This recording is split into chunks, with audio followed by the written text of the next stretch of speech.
Tropical Storm Henri tore through New England, downgraded from a Category 1 hurricane but still packing a powerful punch after landfall, with heavy rains and damaging winds. Oh my God.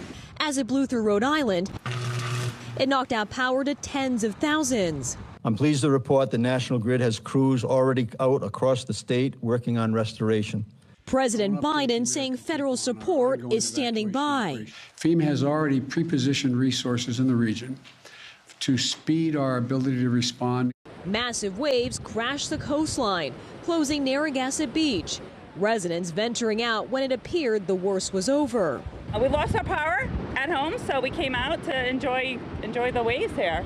In Connecticut, more problems with power. At least 24,000 customers losing electricity. With winds clocking over 50 miles per hour in Massachusetts, trees didn't stand a chance. And further inland, roads turning treacherous. A damaging blow from Henri as it winds down and moves out.